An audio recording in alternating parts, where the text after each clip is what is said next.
नमस्कार, मैं हूं आपके साथ अंकिता पाल। बुलेटिन की शुरुआत करते हैं। मुख्यमंत्री पुष्कर सिंह धामी दिल्ली दौरे पर हैं, जिसे लेकर कयास ये भी लगाया जा रहा है कि दिल्ली से कैबिनेट विस्तार को हरी झंडी मिल सकती है।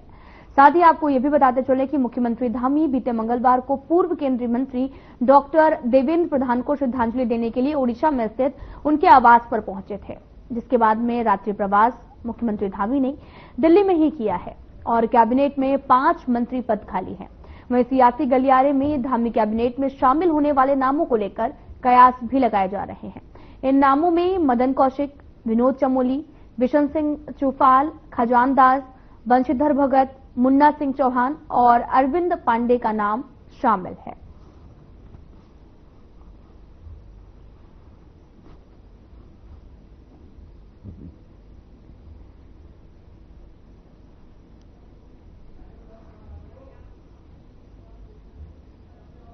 उत्तराखंड सरकार अवैध मदरसों पर सख्त कार्रवाई के बाद में अब उनकी फंडिंग की गहन जांच करेगी, जिसकी रिपोर्ट अधिकारी मुख्यमंत्री कार्यालय को सौंपेंगे। बीते 1 माह से प्रदेश में अवैध मदरसों के खिलाफ व्यापक स्तर पर कार्रवाई की जा रही है। वहीं अब तक पूरे प्रदेश में 136 मदरसों का कागजात पूरे न होने पर सील किया जा चुका है, जबकि रिपोर्ट के अनुसार पूरे प्रदेश में 500 से भी अधिक अवैध मदरसे संचालित हो रहे हैं। वहीं मुख्यमंत्री पुष्कर सिंह धामी का कहना है कि अवैध अतिक्रमण, अवैध मजारों के खिलाफ जो है वो अभियान जारी रहेगा। वहीं बीजेपी के प्रदेश मीडिया प्रभारी मनवीर चौहान का दावा है कि शिक्षा के नाम पर बच्चों को कट्टरपंथी बनाया जा रहा है, विदेशी फंडिंग की जा रही है। उत्तराखंड वक्फ बोर्ड अध्यक्ष सदाब शम्स ने भी कहा कि वक्फ बोर्ड की पहली बोर्ड बैठक ऑनलाइन माध्यम से हुई है। बैठक में वक्फ बोर्ड की सभी संपत्तियों का ब्यौरा ऑनलाइन किए जाने का निर्णय लिया गया है।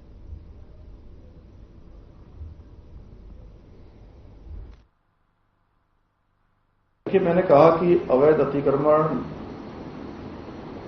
अवैध मजारें, अवैध जो भी हैं, जो इलीगल है, सबको लीगल रूप में लाया जाएगा।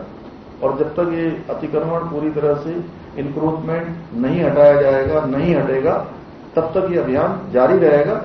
और ये काम केवल शुरू करने के लिए नहीं है। निश्चित रूप से कोई भी शिक्षा का केंद्र अगर संचालित किया जा रहा है तो उस पे उसका उद्देश्य जो हमारा प्रदेश और देश का भविष्य है उसको गुणवत्तापूर्ण शिक्षा देने का होना चाहिए। लेकिन जिस प्रकार से कई शिकायतें आई हैं और वक्फ बोर्ड भी अपने आप को ई बोर्ड बनाने जा रहा है, उस ई बोर्ड के माध्यम से हमारी तमाम संपत्तियां का ब्यौरा अब ऑनलाइन लोग देख पाएंगे। हमने जो हमारे काम है उसके लिए हमने प्रस्ताव पारित कर दिया है कि सबको हम ऑन इंटरनेट, ऑन वेबसाइट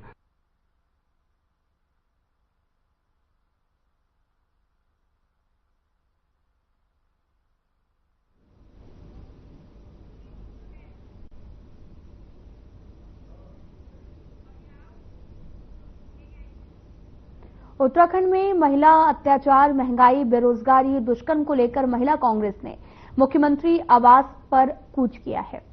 और साथ ही आपको बता दें कि महिला कांग्रेस प्रदेश अध्यक्ष ज्योति रौतेला के नेतृत्व में ये प्रदर्शन हुआ है। लगभग 400 महिलाएं इसमें शामिल हुई। उनका भी कहना है कि सरकार की नाकामी की वजह से प्रदेश में महिला दुष्कर्म, अत्याचार, बेरोजगारी, महंगाई और बलात्कार की घटनाएं बढ़ रही हैं। महिलाओं को क्षैतिज आरक्षण भी राज्य में कम दिया गया है। अपराधियों में पुलिस का खौफ बिल्कुल नहीं है। आगे उन्होंने कहा कि प्रदेश भर में महिलाएं बिल्कुल भी सुरक्षित नहीं हैं। महिलाओं के साथ उत्पीड़न के मामले भी लगातार बढ़ रहे हैं, लेकिन सरकार इन घटनाओं को रोकने के लिए कोई ठोस कदम नहीं उठा रही है।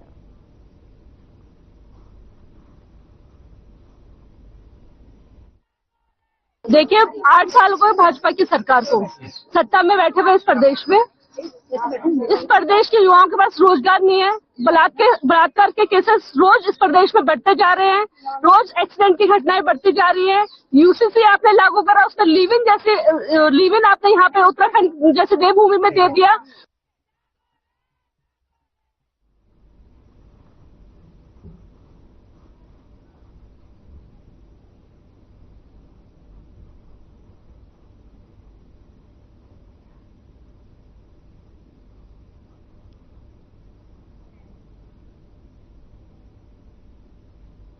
डाक विभाग के निदेशक अनुसुईया प्रसाद चमोली ने जानकारी देते हुए बताया कि 27 मार्च को डाक अदालत का आयोजन किया जाएगा। इसमें ग्राहकों की शिकायतों का समाधान किया जाएगा।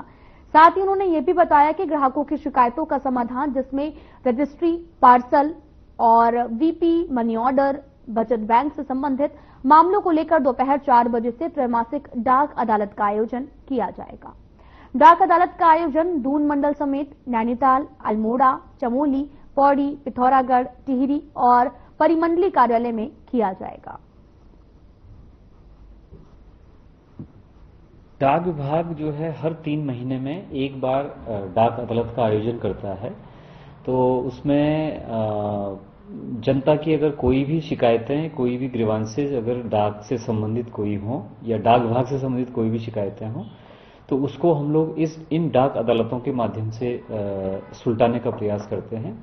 इसमें जैसे कि हमने 28 मार्च को जो है डाक अदालत का जो है आयोजन किया है।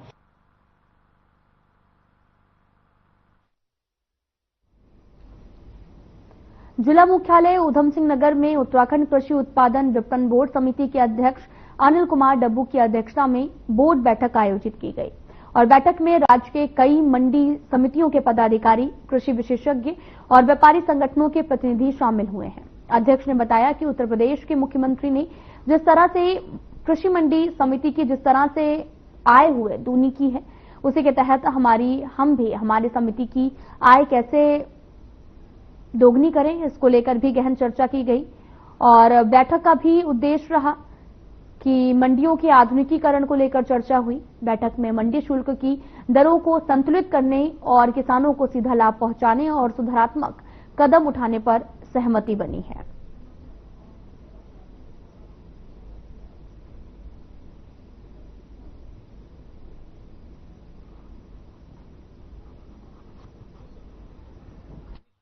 जब से मैं मंडी परिषद का अध्यक्ष में रहा हूं, मैं लगातार इस मंडी को आगे बढ़ाने का काम कर रहा हूं। और इस बोर्ड की बैठक में हमने कहा कि मंडियों की संपत्तियों का उपयोग हो, किस प्रकार आय दुगनी हो।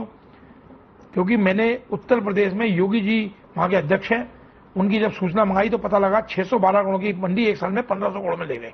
मैंने कहा भाई किस आधार पर ले गए, तो हम इस बार मंडियों की संपत्तियों का उपयोग करेंगे, टैक्स वसूली में सख्ती करेंगे और हम किसी भी प्रकार का भ्रष्टाचार बर्दाश्त नहीं करेंगे। मंडी के कर्मचारियों के हितों में जो हो सकता है,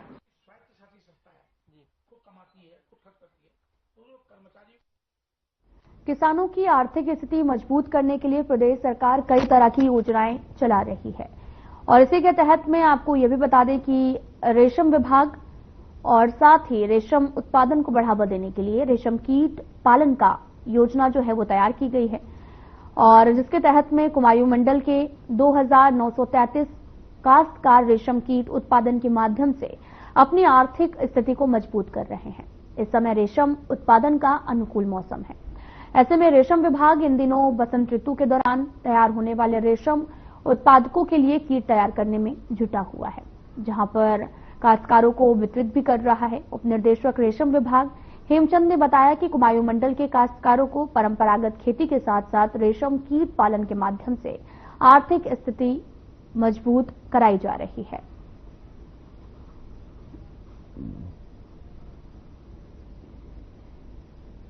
फसल का सीजन चल रहा है, क्योंकि उत्तराखंड के अंदर 2 समय पर फसलें मुख्य रूप से ली जाती हैं, रेशम की, शहतूती रेशम की, जो बसंत फसल होती है और मानसून फसल होती है। ये बसंत फसल का समय चल रहा है जो कि मार्च और अप्रैल में होता है। इस समय समूचे कुमाऊं मंडल में लगभग 98,000 DFL कीटांड, रेशम का कीटांड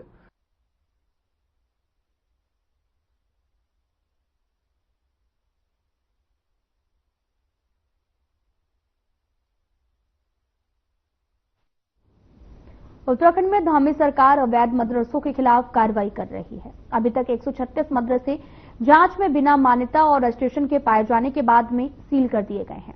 ज्यादातर अवैध मदरसे ऊधम सिंह नगर, देहरादून और हरिद्वार जिले में पाए गए, लेकिन अब इस कार्रवाई के खिलाफ जमियत उलेमा ए हिंद के अध्यक्ष अरशद मदनी ने सुप्रीम कोर्ट का दरवाजा भी खटखटाया है।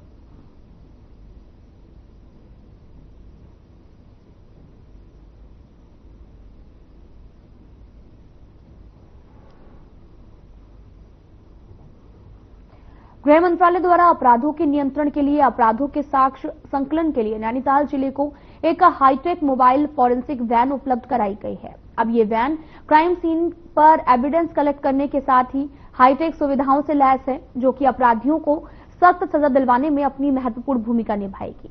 वरिष्ठ पुलिस अधीक्षक प्रहलाद नारायण मीणा का कहना है कि नए कानून के तहत में पुलिस मुख्यालय द्वारा नैनीताल जनपद को हाईटेक मोबाइल फॉरेंसिक वैन जो है वो उपलब्ध कराई गई है, जो कि अपराध नियंत्रण, अपराधियों को सख्त सजा दिलाए जाने के लिए महत्वपूर्ण साबित होगी।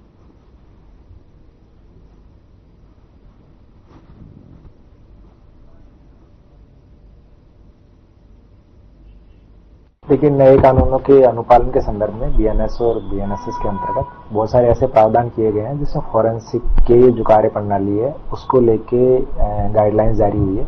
उसी के मद्देनजर पीएचक्यू के द्वारा नैनीताल जिले में एक फॉरेंसिक जो वैन है वो भेजी गई है। तो इसमें काफी अत्याधुनिक फॉरेंसिक के किट है और जो हमारे फॉरेंसिक टीम के जो लोग हैं वो इसको संचालित करेंगे और जब भी कोई क्राइम ऐसा होगा तो वहां जाके फॉरेंसिक एविडेंस को कलेक्ट करने का काम इनके द्वारा किया जाएगा।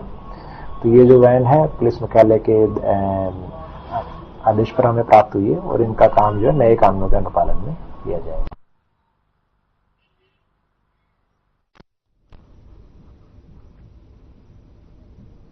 दिनेशपुर थाना अंतर्गत दुर्गापुर नंबर 2 गांव में कॉलोनाइजर के द्वारा काटी जा रही प्लॉटिंग को विशेष समुदाय के व्यक्ति को बेचे जाने और कॉलोनाइजर के द्वारा कॉलोनी में नाली सड़क न बनाए जाने को लेकर मोहल्ले के लोगों में भारी हंगामा है और इसके साथ ही विशेष बैठक का आयोजन भी यहां पर किया गया है।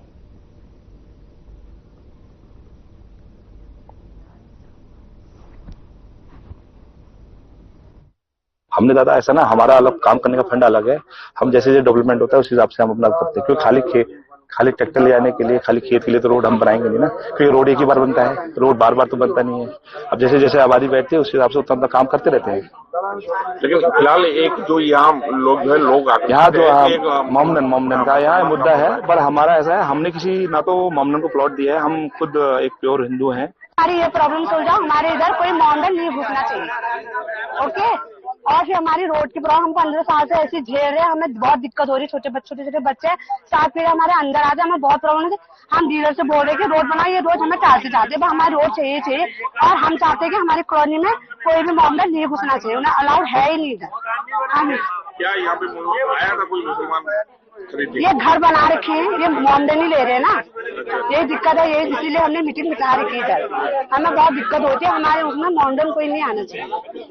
ने क्या कहा, जिन्होंने आपने जमीन खरीदा उन्होंने क्या कहा कि मुसलमान के लिए जमीन बेचेंगे या नहीं बेचेंगे, क्या कहा? उन्होंने कहा कि हम बेचेंगे। जी देखिए, जब से हम लोगों ने वहाँ पे प्रॉपर्टी ली है ना, वहाँ आप ऑन रजिस्ट्री देख लीजिए, बाकी की पिक्चर्स भी देख लीजिएगा, वहाँ पे कोई भी रोड डेवलपमेंट नहीं है, बल्कि एक साइड में क्या हो रखा है, इलेक्ट्रिसिटी के पोल है बट उस पर कनेक्शन भी नहीं है। आप खुद जाके देखिए ना, तो वहाँ पे मिट्टी भरवाई हुई है, ना पथरी डली है, बल्कि जो वो रोड है ना वो अब इस कंडीशन में है कि कुछ टाइम पहले वहाँ पे बजरी गिरी थी, तो हम लोगों ने उसको अपने हाथों से अपने पैसे लगा के कराया।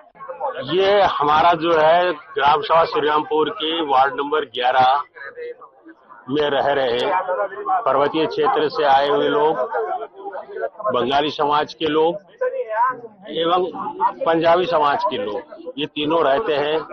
ये सारे जो जितने भी हैं, चाहे पंजाबी हो, पहाड़ी हो, बंगाली हो, सब ये हिंदू संवर्ग के लोग हैं और बड़े शांति प्रिय से हम यहाँ पर निवास कर रहे हैं।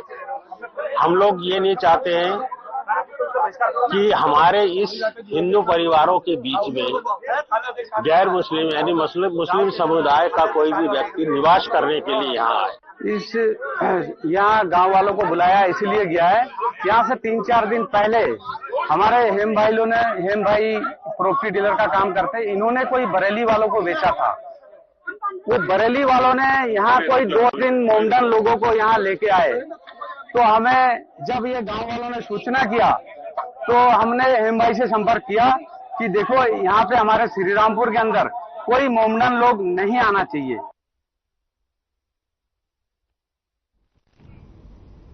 लालकुआं बिंदुखता राजस्व गांव को लेकर मचे बवाल के बीच में पूर्व विधायक नवीन चंद दुमका ने कहा कि प्रदेश की धामी सरकार बिंदुखता गांव को लेकर प्रतिबद्ध है। उन्होंने कहा कि बिंदुखता को राजस्व गांव का दर्जा दिलाने की कार्रवाई सही दिशा में आगे बढ़ रही है। जल्द इसके सकारात्मक परिणाम सामने आएंगे। जल्द ही बिंदुखत्ता सहित अन्य गांवों को राजस्व गांव का दर्जा भी मिलेगा। और साथ ही धामी सरकार के 3 साल पूरे होने वाले हैं और प्रेस वार्ता में पूर्व विधायक नवीन चंद दुमका ने यह भी कहा कि धामी सरकार के 3 साल ऐतिहासिक रहे।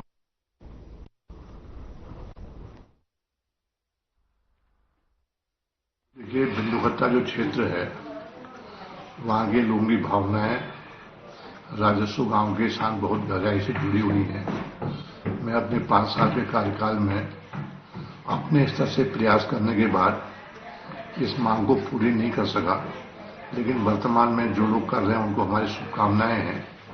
लेकिन ये बात भी सही है कि बिंदुखत्ता सबसे बड़ा क्षेत्र है। जवाहर ज्योति है, बागजारा है, सुल्तान नगरी है, गोला पार्क है और भी बड़ी रोड के खड़गपुर, हिम्मतपुर जैसे गांव हैं। बिंदुखत्ता को इसका लाभ मिलेगा तो सभी को उसके बदले में लाभ मिलेगा। और यद्यपि ये विषय भारत सरकार के स्तर पर निर्णय का भी है और कई राज्यों से इसमें उच्चतम न्यायालय की समय समय पर स्टे इत्यादि भी होती हैं। लक्ष्मण झूला थाना क्षेत्र अंतर्गत मस्तराम घाट पर नहाने आए 2 सगे भाइयों में बड़े भाई की गंगा में डूबने से मौत हो गई है और वहीं मरने वाले भाई की उम्र 16 साल बताई जा रही है और साथ ही उसका नाम अभय भंडारी है और जो कि देहरादून का निवासी है। सूचना मिलते ही परिजन भी ऋषिकेश पहुंचे, जहां उनका रो रो कर बुरा हाल है। पुलिस ने मृतक का शव कब्जे में लेकर पोस्टमार्टम के लिए एम्स भेज दिया है।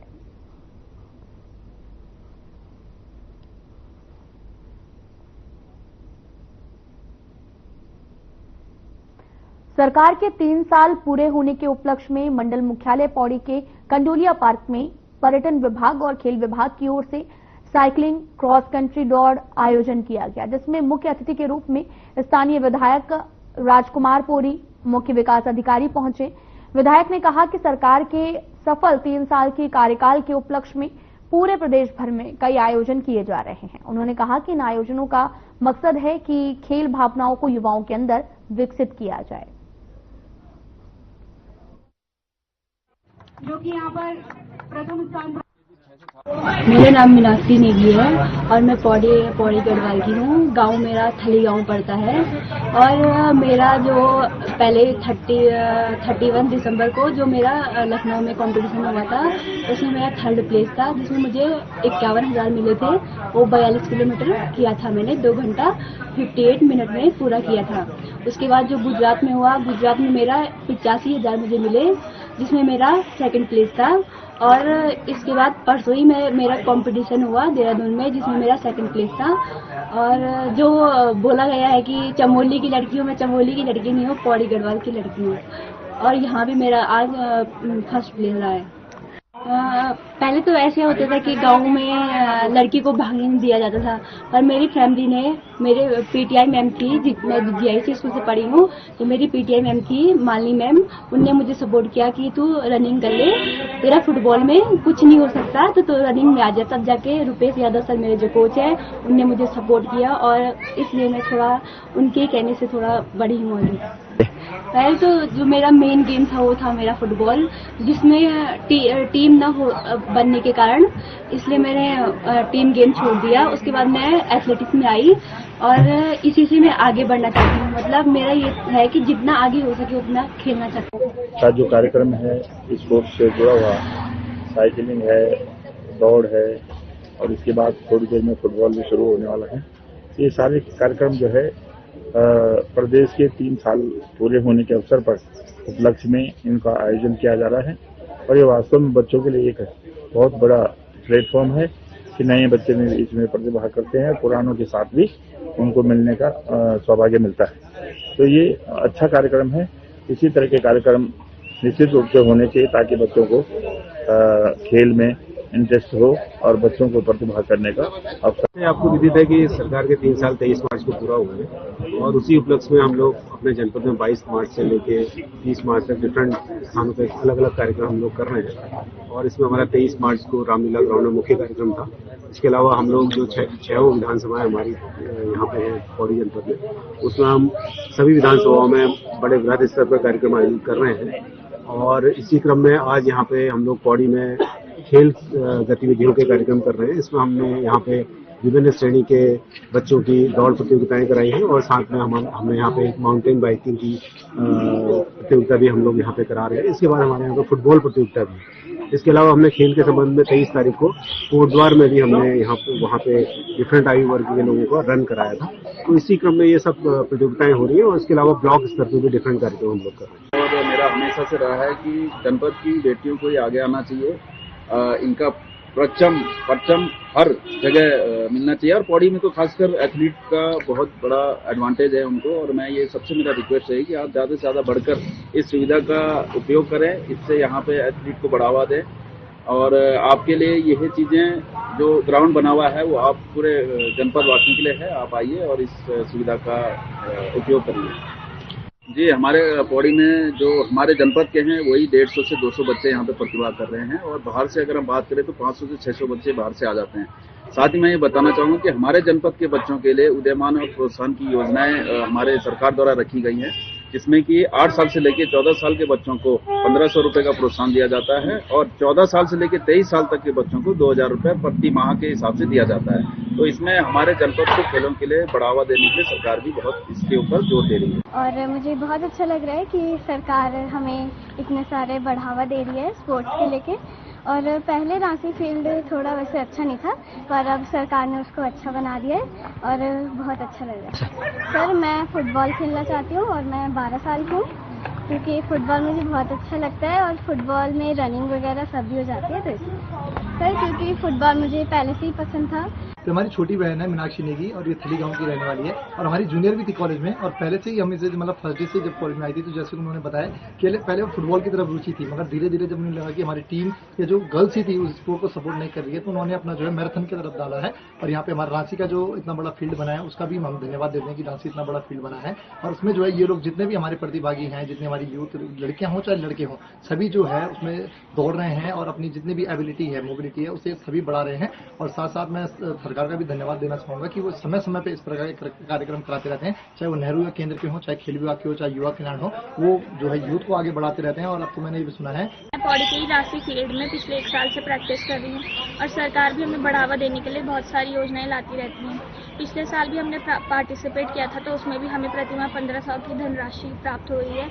और इस साल का जो सरकार ने दोबारा से प्रोत्साहन योजना रखी है उसमें भी हम रजिस्ट्रेशन कर चुके हैं। सबसे पहले तो उत्तराखंड सरकार हमारे लिए काफ़ी कुछ कर रही है, लेकिन उसमें भी कई कमियां हैं, जैसे कि अभी उत्तराखंड में इतनी जागरूकता नहीं है स्पोर्ट्स को लेके। लोग स्पोर्ट्स को ऐसे ज़्यादा मान्यता देते नहीं हैं, बाहर के लोग इसमें ज़्यादा पार्टिसिपेट करते हैं। तो मैं सरकार से यही रिक्वेस्ट करना चाहूँगी कि वो उत्तराखंड के बच्चों को भी एथलेटिक्स में पार्टिसिपेट करने के लिए बढ़ावा दे।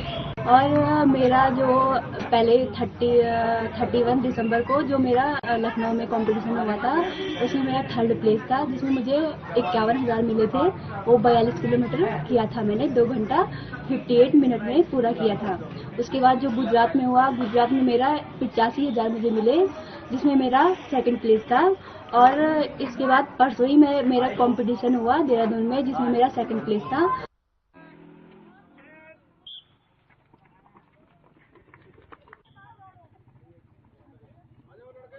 जिले के विधायक राजकुमार पोरी ने यहां पर शिरकत की है और साथ ही क्रॉस कंट्री दौड़ का आयोजन किया है, जहां पर माउंटेन बाइकिंग की ये घोषणा की गई है, जहां पर क्रॉस कंट्री दौड़ का आयोजन होगा और बड़ी संख्या में यहां पर लोग भी शामिल हो रहे।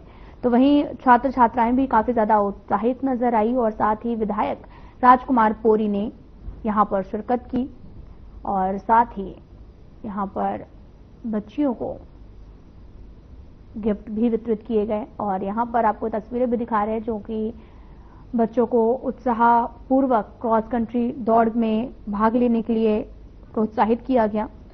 और साथ ही ये पूरा मामला जो है वो पौड़ी से सामने आया, जहां पर बड़ी संख्या में हरी झंडी दिखाकर कंडोलिया पार्क में इस कार्यक्रम का आयोजन किया गया है, जहां पर बड़ी संख्या में बच्चियों ने इसमें हिस्सा लिया और ये पूरा आयोजन कंडोलिया पार्क में हुआ। और इसे एक काफी अच्छी पहल भी मानी जा रही है, जहां पर स्वास्थ्य को ध्यान में रखते हुए और तमाम तरह के क्रॉस कंट्री दौड़ का आयोजन हुआ है। फिलहाल वीडियो में इतना ही। नमस्कार।